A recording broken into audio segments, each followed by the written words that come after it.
fast. Good morning, everybody.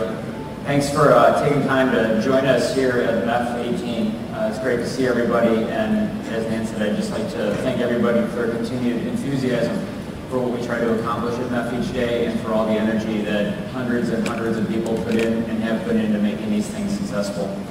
A year ago, I stood up and I talked about what we at Comcast Business have termed a generational moment. And to me, that video is sort of the summation of that generational moment. It's this notion that we're at a very special time in our industry, and that special time is brought to us by the interlocking of two forces. And those two forces, in our mind, are software-defined networking and the emergence of gigabit broadband in the last mile.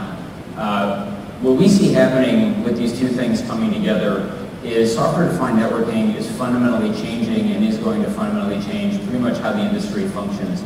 I often joke that our industry has long been characterized by what I call the tyranny of the boxes. That if you go into the back office of any one of our customers, what you'll see is a stack of boxes. And the boxes are expensive, and the boxes all require care and feeding, and the boxes all need security patches done, and the boxes all have a million cables hanging out of them, and the boxes depreciate over a long time, and the boxes are essentially in charge. And that has been how our industry has functioned for a long, long time.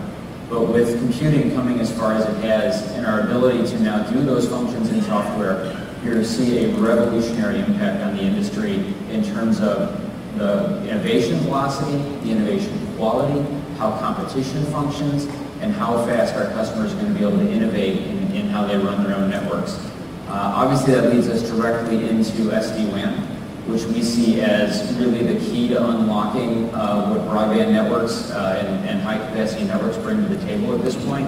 MPLS is a wonderful technology, but we're starting to see another alternative out there in the market. And the ability to do all this on a consistent, simple piece of CPE obviously has wonderful effects for scale economies and for quality. Anytime you can do something in a consistent fashion, you really wind up just doing a better job of keeping everything reliable. On the other side of the equation, we really see the emergence of gigabit broadband as transformational. This is something, obviously, this is what we do every day. This is our bread and butter, is what goes on in the last mile of telecommunications networks here in the United States. And the fact that we've now hit a point in time where you can put a gigabit of bandwidth into virtually any business. You can put it into homes. I have a gigabit of bandwidth to my home that has been delivered not just through the network upgrades, but through a very simple piece of CPE into my house. And the fact that with that CPE deployed, a customer who maybe has 300 megabits when they start can literally call us and say, I'd rather have a gigabit, and we can provision that very, very quickly just by changing the root file. That is a transformational moment in our industry. No one has ever had access to capacity like this. For a long time, you could get gigabit services to tall, shiny buildings. They're expensive, but you could get them. And then as Ethernet pushed further out and fiber pushed out a bit more, you could get them to short, shiny buildings. But now you can get them to the dentist. You can get gigabit networks to the doctor. You can get gigabit networks to the accountant. And that is a fundamental moment in our industry. When you put these two things together, what we see coming forth is really the elimination of bandwidth barriers. A gigabit is a lot of bandwidth, it turns out. You see radical simplification in how everything functions, and you see and are seeing radical price compression. It's a transformational moment in the industry, and I think it's one to really seize and grab hold of. I want to talk a little bit about that last mile. So if I rewind the tape and I go back to 2006, which is when we started Comcast Business, we used to say that a T1 in the United States here cost about $600 a month. Obviously, T1 pricing is very variable. You find them less than that, you find them more than that, but we used to say $600 was probably a fair reference point.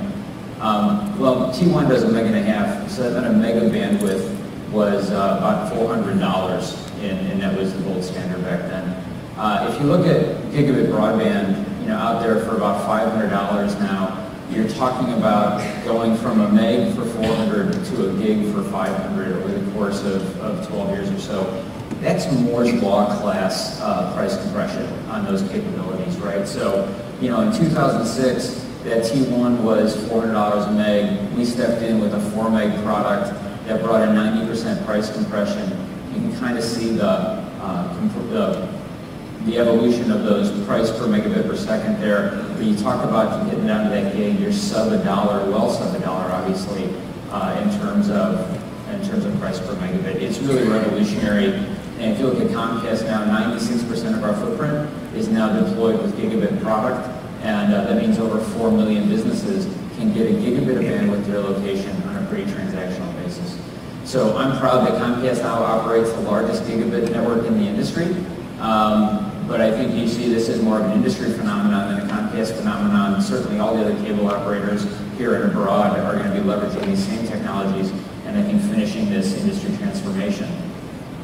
On the other side, you have what's going on with ActiveCore, which is our software-defined networking platform. And I think it's important, as folks understand us and think about the industry, to keep a wedge between what is a platform and what is a product. And indeed, I think sometimes customers conflate the two. So we've been very clear that how we think about the world is make sure you have a great SDN platform. And that's our ActiveCore platform, and it was built on 4 key pillars.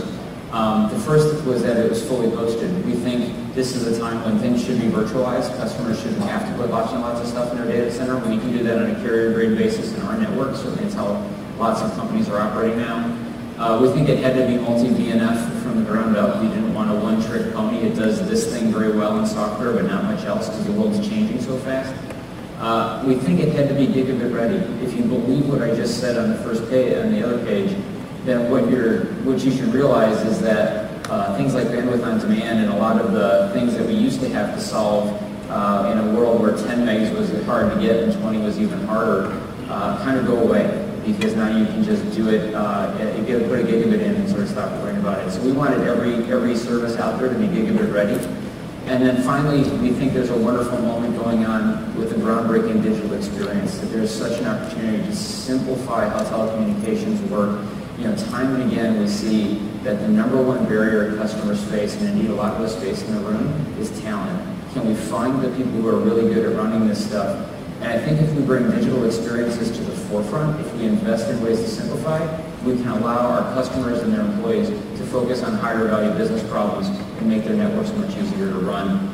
You know, in the video, you may have noticed in the backdrop some of the consumer style digital experiences, very colorful, map driven, easy to see, which you also may have noticed the gentleman in the car say, ActiveCore, how's my network doing? That's actually real.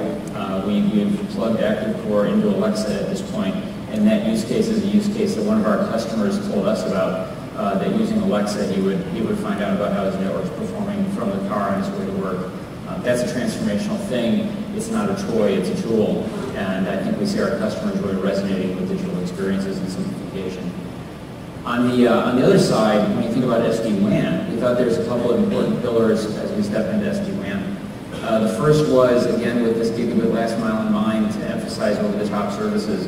When you have a gigabit of capacity and you can do queue management at layer 3, it's not obvious that you need to do quite so much at layer 2. And we think ubiquity and reach trumps maybe complexity there. And so we think over-the-top is super important as you think about SD-WAN. The second is keep it simple. Keep it simple, keep it simple. For us, keep it simple manifested as making sure the router and firewall are included, and it was just simple for the customer to engage with and purchase. But I think included router and firewall is really code for keep it simple. Simplified policy management. We have to find a way to make these networks easier to work with. We have to find a way to make them more reliable. And so this is really the cousin of the digital experience. How can I bring software technology and software experiences to make the network easier to run for our customers? Obviously, as we go to multiple VNFs, this is always going to be the tension in the system. When you're dealing with service orchestration, we're dealing with service chaining. When you're dealing with things like security, where you just see this rapid revolution in the threats and the proliferation of attack vectors, causing this rapid revolution in the number of tools to respond to it, finding that balance between keep it simple versus have the full functionality needed, I think is going to be the tension in the system for many, many years. But done properly, software-defined networking is an opportunity to bring simplicity to the problem. And finally, design for hybrid WAN. The world has got a lot of legacy technologies out there. They're not going to go away overnight. And so these things need to coexist, but bring that software-defined networking platform into an environment that can work on existing WAN technology, new WAN technology. We're only going to see a proliferation of those things.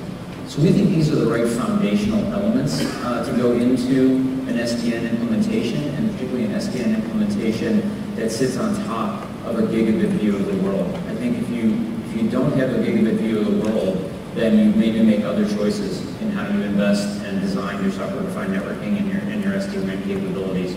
But if you have that gigabit view, we think these are in fact the right pillars. And we've been out talking to lots and lots of customers, lots and lots of folks in the industry,